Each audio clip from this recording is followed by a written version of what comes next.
தினமலர் நேயர்களுக்கு வணக்கம். இன்னைக்கு எந்த படத்தோட ரிவ்யூ பார்க்க போறோம்னா வார் 2. அயன் முகர்ஜியோடைய டைரக்ஷனில் இந்த படம் ரெடியாக இருக்குது. படத்தோடைய கதை ஒரு பயங்கரமான ஸ்பையாக இருக்க நம்மளுடைய ரித்திக் ரோஷன் ஓப்பனிங்கில் ஒரு ஏரியாவை போய் அந்த ஏரியாவில் ஒரு 100 பேருக்கு மேலே தும்சம் பண்ணிட்டு வராரு. அப்போயே தெரிஞ்சிருச்சு, நம்ம ஏற்கனவே பார்ட் 1லையும் பார்த்துருக்கோம், ஒரு பயங்கர பவர்ஃபுல்லான ஆள், அவர் ஒன்றும் பண்ண முடியாது அப்படின்ற ஒரு பாயிண்ட் ஆஃப் வியூவில் தான் இருக்கும். ஆனால் அவர் கெட்டவர் அப்படின்ற மாதிரி ஒரு ஜோனுக்குள்ளே போகிறாரு. அதுக்கு ரீசன் அங்கே இருக்க கெட்டவங்களை கண்டுபிடிக்கணும் அப்படின்றதுக்காக அவருடைய குருநாதரையே அவர் வந்து சாகடிக்கிறாரு. அதன் காரணமாக நம்ம கவர்மெண்ட்டுக்கு அவர் கெட்டவன் அப்படின்ற மாதிரி ப்ரூஃப் ஆகிடுது. அந்த வீடியோ ப்ரூஃபாக அவங்ககிட்ட இருக்குது. இப்போது நம்ம கவர்மெண்ட்டுக்காக அவர் கெட்டவங்கிட்ட எப்படி சண்டை போடுறாரு அண்ட் கெட்டவங்களுக்கே தெரியாமல் அவங்ககிட்ட இருந்து எப்படி இன்ஃபர்மேஷன் வாங்குறாரு. இதுக்கு நடுவில் நம்ம ஜூனியர் என்டிஆர் வேற ஒரு ஸ்பையாக வந்து ரித்திக் ரோஷன் வெர்சஸ் ஜூனியர் என்டிஆர் அப்படின்ற அந்த கிளாஷ் போகுது. அவங்களுக்கு ஒரு ஃப்ளாஷ்பேக் போகுது. அந்த ஃப்ளாஷ்பேக்கில் என்ன நடந்தது, டுவர்ட்ஸ் த எண்டில் ரித்திக் ரோஷன் ஜெயிக்கிறாரா, ஜூனியர் என்டிஆர் ஜெயிக்கிறாரா, இல்லை இவங்க 2 பேரும் சேர்ந்து வில்லனை சாகடிக்கிறாங்களா அப்படின்றதான் இந்த படத்தோடைய கதையாக இருக்குது. இந்த படத்தோடைய மைனஸை பற்றி நான் ஃபஸ்ட்டு பார்த்தணும்னு நினைக்கிறேன். அதுக்கு ரீசன் ஒரு 2-3 பாயிண்ட்ஸ் தான். ஃபர்ஸ்ட் ஆஃப் ஆல், இந்த படத்தோடைய லென்த்து. அதை ஏன் நான் சொல்கிறேன்னா, படம் முடிஞ்சிருச்சு. படம் முடிகிறதுக்கு முன்னாடியே ரித்திக் ரோஷன் ஒரு இடத்துல சொல்கிறாரு, நீங்கள் எந்தெந்த இடத்துலலாம் இருக்கீங்களோ அவங்களாம் உங்களை தேடி வந்து சாகடி பண்ணான்னு. அதுக்கு எக்ஸாம்பிளாக ஒருத்தனை போய் சாகடிக்கிறத காட்டிட்டு அடுத்தடுத்த ஆளை வந்து வெறும் சிலவுட்டில் முடிச்சிருக்கலாம். அதை விட்டுட்டு ஒருத்தரையும் எப்படி இறங்கி போய் சாகடிக்கிறாங்கன்றத படம் முடிஞ்சு ஒரு அரை மணி நேரம் படம் ஓடிட்டு இருக்கு. இது ஒரு கொடூரமான ஒரு கொலை சம்பவமாக இருந்தது ஆடியன்ஸாக பார்க்கும்போது. 2வது கொலை சம்பவம் ஆடியன்ஸ் எப்படி சாகடிச்சானா, ஜூனியர் என்டிஆரும் ரித்திக் ரோஷனும் சண்டை போட்டு முடிச்சிட்டாங்க. ஒருத்தன் சாக போகிறான். இந்த சீரியல்லாம் நெத்தி போட்டில் அடித்ததுக்கு அப்புறமாவும் சாகாமல் உயிரோடு இருந்து ஒரு மணி நேரம் டைலாக் பேசுவாங்க. நீங்கள் அதை பார்த்துருப்பீங்க. அப்படிப்பட்ட ஒரு சீனுங்க.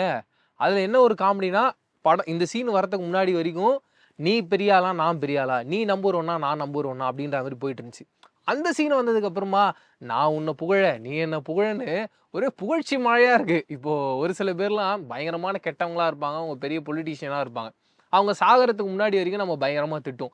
செத்ததுக்கு அப்புறமா ஐயோ அவர் பயங்கரமான ஆளாச்சு அப்படின்னு அவரை பற்றி பெருமையாக பேசிக்கிட்டே இருப்போம்ல. அப்படிப்பட்ட ஒரு சீனாக பண்ணி வச்சுருக்காங்க. ரித்திக் ரோஷன் இவரை பெருமையாக பேச, ரித்திக் ரோஷன் வந்து ஜூனியர் என்டிஆர் பெருமையாக பேசுன்னு சொல்லிட்டு மாற்றி மாற்றி மாற்றி அது ஒரு அரை மணி நேரங்க அந்த சீனு. என்னடா கால கொடுமையாக போயிடுச்சு அப்படின்னு சொல்லிட்டு மறுபடியும் அங்கேருந்து ரிவர்ஸ் வந்தால் கேரா அத்வானி ரித்திக் ரோஷன் இவங்க 2 பேர் காதல் கதை அப்படின்ட்டாங்க. அப்போ ஃபர்ஸ்ட் பார்ட்டில் ஒன்று பார்த்தோம், அவங்களுக்கு ஒரு குழந்தை இருக்குது, இதெல்லாம் என்னடா எந்த கணக்கில் வருதுன்னே தெரியலையே அப்படின்னு சொல்லிட்டு ரித்திக் ரோஷன் போகும்போது சொல்லியிருக்கிறாரு, அந்த ரிங்கை நீ பத்திரமா வை, சப்போஸ் நான் வரலனா அந்த ரிங்கை நீ வேற யாருக்கிட்டையாவது போடுவே இல்லையா அப்படின்னு. டேய், நீ என்னதானா சொல்ல வரீங்க நாட்டுக்கு? இது என்னதானா, இதோட காதலா இல்லை வேற என்னடா இது? என்னடா சாப்டர் பை சாப்டரா எப்படி இந்த ஸ்பை யூனிவர்ஸோ 1, 2, 3 போட்டு போகிற மாதிரி லவ்லேயே அவங்க சாப்டர் 1 சாப்டர் 2 போயிட்டே இருக்கானுங்க. அதுக்கு ஒரு கதை வைக்கிறானுங்க, அதுக்கு ஒரு ஏமாத்தல் நடக்குது, அதுக்கப்புறம் ஒரு பிலீவ் நடக்குது அப்படின்லாம் காட்டுறாங்க. சரி, உங்கள் இஷ்டத்தை நீங்கள் பண்ணுங்க, நாங்கள் பார்த்துக்கிட்டு இருக்கோம்.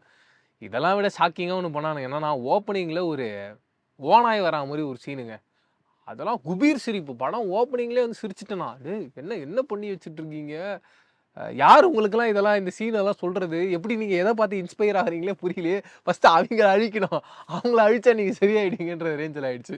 அதையும் கண்டிப்பாக தவிர்த்துருக்கலாம். அண்ட் அந்த ஓனாயோட ரித்திக் ரோஷன் உட்காந்து அது ஊழ விட இவர் வந்து ஸ்நாக்ஸ் சாப்பிடுன்ற மாதிரி அந்த சீன்ஸ்லாம் அற்புதத்தில் அற்புதமாக இருந்தது. இதெல்லாம் தான் இந்த படத்தோடைய நெகட்டிவ்ஸ். பட் படத்தோட கதையாக பார்த்தீங்கன்னா உண்மையாகவே அற்புதமாக இருந்ததுங்க. இதெல்லாம் தவிர்த்து இருந்தாங்கன்னா இந்த ஸ்பை யூனிவர்ஸ் அதுவும் இந்த எக்ஸாக்டாக இந்த வார் 2 கதையை அப்படி கொண்டாடலாம். அவ்வளோ அற்புதமாக இருக்குது. அதெல்லாம் விட்டுட்டு இவனுங்க மினி கூப்பர் காரை எடுத்துன்னு போய் ட்ரெயின் மேலே படுக்க போட்டு அங்கே ஒரு ரோல் அடிச்சுட்டு சுற்றிக்கிட்டு இருக்கிறது. அதுக்கப்புறம் பெரிய பிளெயின்லேருந்து குட்டி பிளெயினுக்கு வந்து அந்த பிளெயின்லேருந்து மேலேயும் கீழே போய் விளையாடிட்டு இருந்து அங்கேருந்து குதிச்சு விளையாடுறது இப்படின்னு சொல்லிட்டு ஏகப்பட்ட ஃபன் ஃபேக்டர் சம்பவங்களை பண்ணிட்டானுங்க. அதெல்லாம் கண்டிப்பாக தவிர்த்து இருந்தால் ரொம்ப அழகான படம்.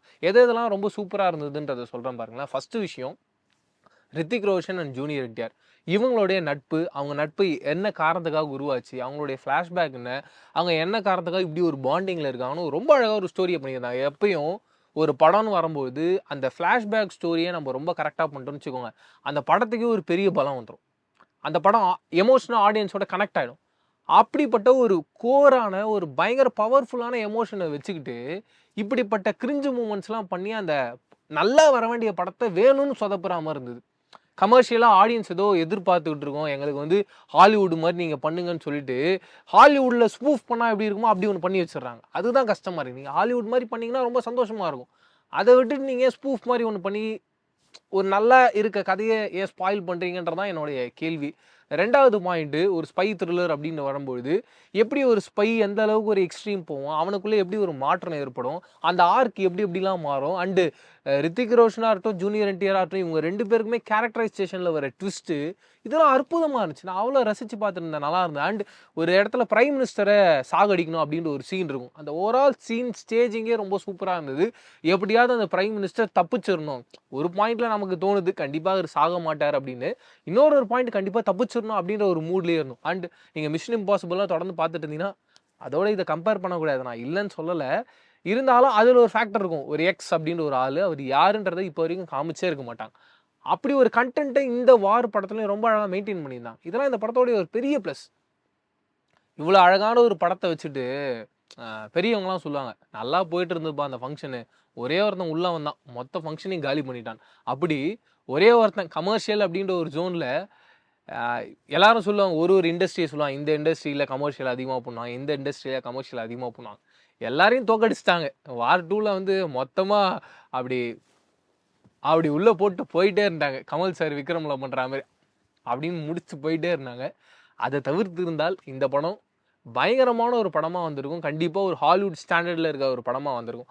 அதை ஓவர் கமர்ஷியல் போட்டு மிஸ் பண்ணிட்டாங்கிறது தான் என்னுடைய மிக முக்கியமான பாயிண்டாக. இதை தாண்டி நீங்கள் வார் 2 படம் பார்த்துருந்தீங்க, உங்களுக்கு இந்த படத்தில் என்ன விஷயங்கள்லாம் பிடிச்சிருந்தது இல்லைன்றதை கமெண்ட் செக்ஷனில் ஷேர் பண்ணிக்கோங்க. இதே மாதிரி சூப்பரான அடுத்த வீடியோவில் சந்திக்கிறேன். அது ரீன்டடாக பேசுவீங்க. நான் பிரவீன் கேஎஸ். பாய்.